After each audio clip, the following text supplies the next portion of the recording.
കൊച്ചിയിലെ ഏറ്റവും കൂടുതൽ എൻക്വയറി വരുന്നത് വില്ല പ്രോജക്റ്റിലെ വില്ലാസിനാണ്. അതിൽ തന്നെ എല്ലാ എമ്യൂണിറ്റീസും ഉള്ള ഗേറ്റഡ് കമ്മ്യൂണിറ്റിക്കാണ് എൻക്വയറി കൂടുതൽ. അഫോർഡബിൾ ആയിട്ടുള്ള ഒരു വില്ല പ്രോജക്റ്റ് ഇപ്പൊ നമുക്ക് കൊച്ചി കാക്കനാട് നമുക്ക് കിട്ടാനില്ല. പക്ഷെ ഇന്ന് നമ്മൾ കാണിക്കുന്നത് ഒരു പുതിയ പ്രോജക്റ്റ് പ്രീ ലോഞ്ച് ഓഫറിൽ നമുക്ക് തരാനുണ്ട്. ഈ ഒരു പ്രോജക്റ്റിൽ നിങ്ങൾക്ക് ഇൻവെസ്റ്റ് ചെയ്യാം, ഒരു എൻഡ് യൂസർ ആവാനും പറ്റും. അപ്പൊ അങ്ങനെയാണെന്നുണ്ടെങ്കിൽ ഈ പ്രോജക്റ്റിന്റെ കംപ്ലീറ്റ് ഡീറ്റെയിൽസ് പറയാനായിട്ട് ബിൽഡർ നമ്മുടെ കൂടെയുണ്ട്.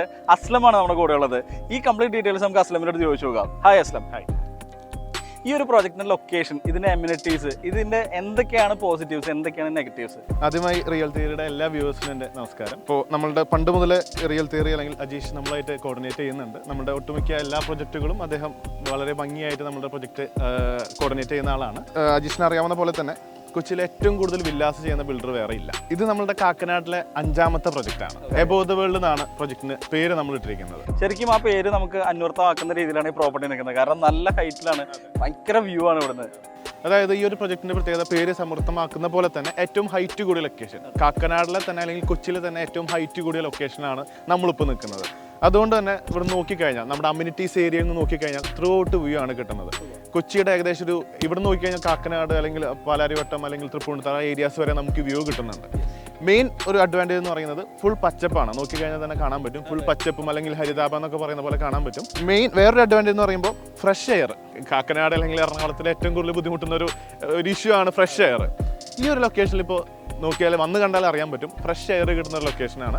അതേപോലെ തന്നെ ബാക്കിയുള്ള സോയിലിൻ്റെ സ്ട്രെങ്ത് അല്ലെങ്കിൽ വാട്ടർ അവൈലബിലിറ്റി എല്ലാം പെർഫെക്റ്റ് ആണ്.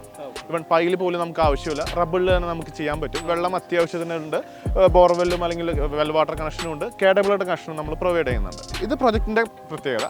നമുക്ക് ഇനി ഏറ്റവും കൂടുതൽ ആളുകൾ ചോദിക്കുന്ന മെയിൻ കാര്യം എന്ന് പറയുന്നത് ലൊക്കേഷനാണ്. ഈ പ്രോജക്റ്റിൻ്റെ ലൊക്കേഷനെ കുറിച്ച് പറയുകയാണെങ്കിൽ ഈ നേരെ കാണുന്ന വണ്ടർല അതിന് തൊട്ടടുത്തായിട്ട് ഇത് പറഞ്ഞാൽ നമുക്ക് വേറൊരു ലൊക്കേഷൻ പറയണ്ട, കാണാലോ. അതെ അതെ, വെറും 10 മിനിറ്റ്സ് ഡ്രൈവിൽ നമുക്ക് ഇൻഫോപാർക്കിൽ എത്താൻ പറ്റും. അതായത് എടച്ചിറ മഞ്ചേരിക്കുഴി പാലം വഴി വെറും 10 മിനിറ്റ് കൊണ്ട് ഇൻഫോപാർക്കിൽ എത്താൻ പറ്റും. 4 കിലോമീറ്റർ വരുന്നുള്ളൂ. സ്റ്റേറ്റ് ഹൈവേ ആണ് നമ്മുടെ തൊട്ട് ബാക്ക് സൈഡിൽ കാണുന്നത്. അതായത് എറണാകുളം തേക്കടി റോഡ് എന്ന് പറയും. എറണാകുളം വണ്ടർലാക്ക് പോകുന്ന റോഡിൽ നിന്ന് വെറും 500 മീറ്റേഴ്സ് മാറി Seaport-Airport റോഡ് കളക്ടറേറ്റിലേക്കൊക്കെ വെറും ഒരു 10 മിനിറ്റ്സ് ഡ്രൈവിൽ നമുക്ക് എത്താൻ പറ്റും. എല്ലാ ആക്സസിബിലിറ്റി, ഇവൻ പള്ളിക്കരയാണെങ്കിലും പെരുമ്പാവൂർ, മൂന്നാർ അല്ലെങ്കിൽ എറണാകുളം എയർപോർട്ട് എല്ലാത്തിലേക്കും നമുക്കൊരു ഈസി ആക്സസിബിൾ ലൊക്കേഷനാണ് നമ്മൾ സെലക്ട് ചെയ്ത് വെച്ചിട്ടുള്ളത്. മെയിൻ പ്രൊജക്റ്റിനെ കുറിച്ച് പറയാം. 1.7 ഏക്കേഴ്സ് ആണ് ഈ ഒരു പ്രൊജക്ട് ടോട്ടൽ ഏരിയ. കാക്കനാട് സാധാരണ കിട്ടാത്ത ഏറ്റവും മെയിൻ കാര്യമാണ്. 1.7 ഏക്കേഴ്സിൽ 23 വില്ലാസ് ആയിട്ടാണ് നമ്മൾ പ്ലാൻ ചെയ്യുന്നത്. നമ്മളെ പണ്ടുമുട്ട് ഫോളോ ചെയ്യുന്ന ആളായതുകൊണ്ട് അറിയാൻ പറ്റും, നമ്മൾ കസ്റ്റമൈസബിൾ ആയിട്ടുള്ള വില്ലാസ് ആണ്. അതായത് ഇപ്പോൾ പ്ലോട്ട് സൈസ് നമുക്ക് ഒരു 5 സെന്റ്സ് മുതൽ ഒരു 10 സെന്റ്സ് വരെ നമുക്ക് സെലക്ട് ചെയ്യാനുള്ള ഓപ്ഷൻ ഉണ്ട്. ഒരു 2000 സ്ക്വയർ ഫീറ്റ് മുതൽ ഒരു 5000+ സ്ക്വയർ ഫീറ്റ് വരെ നമുക്ക് ചെയ്യാനുള്ള ഓപ്ഷൻ ഉണ്ട്. പ്രൈസ് അതിനനുസരിച്ച് അഡ്ജസ്റ്റ് ചെയ്ത് പൊക്കോ. എലിവേഷൻ എല്ലാം സെയിം ആയിരിക്കണം. എല്ലാ എലിവേഷനും സെയിം പ്ലസ് ഏകദേശം ഒരു 30+ അമ്യൂണിറ്റീസ് നമ്മൾ പ്രൊവൈഡ് ചെയ്യുന്നു. അതെ, അമ്യൂണിറ്റീസിലേക്ക് കടക്കുന്നതിന് മുമ്പ് വേറൊരു ഹൈലൈറ്റ് കൂടി പറയാം. എന്താണ് എലിവേഷൻ? എലിവേഷൻ നമ്മളുടെ എല്ലാ എലിവേഷനും അജീഷിന് അറിയാൻ പറ്റും. കേരളത്തിൽ അല്ലെങ്കിൽ കൊച്ചിയിൽ ആദ്യമായി ആറ്റിക് കൊണ്ടുവന്നത് കെസാഡൽ ബിൽഡേഴ്സ് ആണ്. ഈ ഒരു പ്രൊജക്റ്റും 3 സ്റ്റോറിഡ് ആയിട്ടുള്ള വില്ലാസ് ആണ് നമ്മൾ പ്ലാൻ ചെയ്യുന്നത്. യൂഷ്വലി ഒരു വീടിന്റെ അകത്ത് കയറി കഴിഞ്ഞാൽ എന്താ കാണുന്നത്? Living, dining, kitchen. ഇതങ്ങനെയല്ല. ഫോയർ കഴിഞ്ഞ് നേരെ തന്നെ കാണുന്നത് എന്താ? കോർട്ട്യാർഡാണ്, നടുമുറ്റമാണ്. അതും ഡയറക്റ്റ് ഓപ്പൺ ആയിരിക്കും. ലിവിംഗിൽ നിന്ന് അല്ലെങ്കിൽ നേരെ നമുക്ക് കാണുന്നത് നമ്മുടെ ലാൻഡ്സ്കേപ്പിംഗ് സ്പേസും കാര്യങ്ങളായിരിക്കും കാണുന്നുണ്ടാവുക. അത് ഗ്ലാസ് വെച്ച് കവർ ചെയ്യും, പിന്നെ ജാളി വെച്ച് കവർ ചെയ്ത് അതായത് ഒരു പ്രീമിയം ലുക്ക് പ്ലസ് ഒരു നാടൻ ഫീൽ നമുക്ക് അതിൽ കിട്ടുന്നുണ്ട്. കോർട്ട്യാർഡ് അത് 9 മീറ്റർ ഹൈറ്റിലായിരിക്കും കോർട്ട്യാർഡ് ഉണ്ടാവുന്നത്. അത് വീടിനകത്ത് കൊടുക്കുന്ന അമ്യൂണിറ്റിയാണ്. ഇനി പുറത്തേക്ക് എടുക്കുമ്പോൾ നമുക്കൊരു ബാഡ്മിന്റൺ കോർട്ട് ഉണ്ട്, set of children's play area. അതിൽ slider, swing, sand pit, climbing wall, അങ്ങനെ എല്ലാവിധ അമ്യൂണിറ്റീസും ബാക്കി അവരുടെ കുട്ടികൾക്ക് വേണ്ടിയിട്ടുള്ള എല്ലാവിധ അമ്യൂണിറ്റീസും. അത് കഴിഞ്ഞ് നമ്മൾ കൊടുക്കുന്ന ഒരു ബട്ടർഫ്ലൈ പാർക്കാണ്. Clubhouse including swimming pool, gymnasium, community hall. Club ഹൗസിന് നമ്മൾ പേര് കൊടുത്തിരിക്കുന്നത് ഹിൽ വ്യൂ ക്ലബ് ഹൗസ് എന്നാണ്. അതായത് ആ ഒരു വ്യൂ കിട്ടാൻ വേണ്ടി പൂളിൽ നിന്നാണെങ്കിൽ നമുക്കൊരു hill view pool, hill view gym, hill view club house. Again അപ്പൊ നമ്മൾ കുറച്ച് ആളുകൾ ഒഴിവാക്കി, അതായത് സീനിയർ ഫ്രണ്ട്ലി, അവർക്ക് വേണ്ടി ഒരു ആംഫിതിയേറ്റർ, സീനിയർ ഫ്രണ്ട്ലി പാർക്ക് ഉണ്ട്, ഒരു യോഗ സ്പേസ്, മെഡിറ്റേഷൻ പവലിയൻ. ഇതാണ് ബേസിക് അമ്യൂണിറ്റീസ്. ഒരു അമ്യൂണിറ്റിയും കൂടി ഉണ്ട്.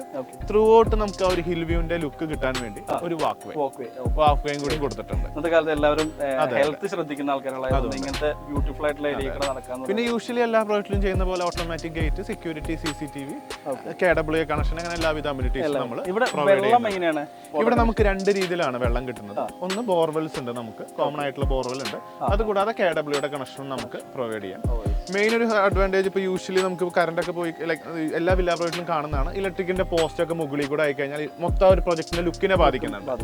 എല്ലാം നമ്മൾ അണ്ടർഗ്രൗണ്ട് നമ്മുടെ പ്രൊജക്ടിന് വേണ്ടി ഒരു ഓൺ ട്രാൻസ്ഫോമറും നമ്മൾ പ്രൊവൈഡ് ചെയ്യുന്നുണ്ട്. ഇതാണ് നമുക്ക് ഒരു അമ്യൂണിറ്റീസ് ആയിട്ട് പോകുന്നത്. ഇനി മെയിൻ ഒരു കാര്യമാണ് പ്രൈസ്. ഏറ്റവും കൂടുതൽ ആളുകൾ ചോദിക്കുന്ന ഒരു കാര്യമാണ് പ്രൈസ് എന്നുള്ളത്. പ്രൈസ് എന്ന് പറയുമ്പോൾ ഒരു 5 സെന്റ് സ്ഥലം ഒരു 2000 സ്ക്വയർ ഫീറ്റ് വീടും ചെയ്യുമ്പോൾ നമുക്ക് 1,23,00,000 പ്രീ ലോഞ്ച് ഡീലിൽ നമുക്ക് എടുക്കാൻ പറ്റും. ഇപ്പോഴത്തെ പ്രീ ലോഞ്ച് ഓഫറാണ്. 1,23,00,000. ശ്രദ്ധിക്കണോട്ടോ, ഈ പ്രോപ്പർട്ടിയുടെ പ്രൈസ് സ്റ്റാർട്ട് ചെയ്യുന്നത് 1,23,00,000 രൂപയ്ക്കാണ്. ഇത് പ്രീ ലോഞ്ച് ഓഫറാണ്. 5 സെന്റും 2000 സ്ക്വയർ ഫീറ്റ് കൂടുന്നതിനനുസരിച്ച് നമുക്ക് പ്രൈസ് അതിനനുസരിച്ച് വേരിയേഷൻ ഉണ്ട്. ബാക്കി കുറെ ആൾക്കാർക്ക് വെറുത്തൊരു ക്വസ്റ്റ്യൻ എന്താണ് സ്ക്വയർ ഫീറ്റ് റേറ്റ് എന്ന്. നമ്മൾ ആക്ച്വലി ലോഞ്ച് ചെയ്യുന്നത് 6,000 റുപ്പീസിനാണ്. അതായത് 1,30,00,000. അതാണ് നമ്മൾ മാറ്റി 5,750 രൂപ. അത് റിയൽ തിയറിയുടെ അല്ലെങ്കിൽ അജീഷ് ചേട്ടന് വേണ്ടിയുള്ള എല്ലാ വ്യൂവേഴ്സിന് വേണ്ടി നമ്മൾ കൊടുക്കുന്ന ഒരു സ്പെഷ്യൽ ഓഫറാണ്. പിന്നെ നമുക്ക് കൺസ്ട്രക്ഷന്റെ പീരീഡ് ഒക്കെ ചോദിക്കാം. അതൊക്കെ എല്ലാവരും അറിയുന്ന പോലെ തന്നെ സ്റ്റേജ് ബൈ സ്റ്റേജസ് ആയിട്ട് 1 ഇയർ കൊണ്ട് ഓരോ സ്റ്റേജ് ബൈ സ്റ്റേജസ് ആയിട്ടാണ് നമ്മൾ കംപ്ലീറ്റ് ചെയ്ത് കൊടുക്കുന്നത്. പിന്നെ ബാക്കി വേറെ മെയിൻ കാര്യം, ഈ വലിയൊരു ഫണ്ട് ഇല്ലാത്ത ആളുകൾ ഉണ്ടാവും, അവർക്ക് വേണ്ടി നമുക്ക് ലോൺ സപ്പോർട്ട് കെസാഡിന്റെ എല്ലാ പ്രോജക്റ്റുകളും ചെയ്യുന്ന പോലെ തന്നെ HDFC, SBI, ICIC, അതേപോലെ Punjab national bank, Canara bank, എല്ലാ ബാങ്ക്സും പ്രോജക്ട് മെയിൻലി RERA അപ്രൂവൽ ആണ്. കൊച്ചിയിലെ ഏറ്റവും കൂടുതൽ അപ്രൂവൽ ഉള്ള ബിൽഡർ എന്ന് പറയുന്നത് നമ്മളാണ്. RERA അപ്രൂവ്ഡ് ആയിട്ടുള്ള പ്രൊജക്ട് ആണ് ആക്ച്വലി. അപ്പൊ ഇനി ഇതിന്റെ അകത്ത് നമുക്ക് ഇനി അധികം കാര്യങ്ങളൊന്നും സംസാരിക്കാനില്ല സത്യം പറഞ്ഞാല്. കാരണം വെച്ചാൽ എല്ലാ കാര്യങ്ങളും നമ്മൾ ഇതിനകത്ത് സംസാരിച്ചു കഴിഞ്ഞു. അപ്പോൾ ഈ ഒരു പ്രോജക്റ്റിന്റെ കൂടുതൽ കാര്യങ്ങൾ അറിയാനും സൈറ്റ് വിസിറ്റിന് വേണ്ടിയിട്ട് നിങ്ങൾക്ക് ഡയറക്റ്റ്ലി കോൺടാക്ട് ചെയ്യാവുന്നതാണ്, അല്ലെങ്കിൽ ഡയറക്റ്റ്ലി മെസ്സേജ് ചെയ്യാവുന്നതാണ്.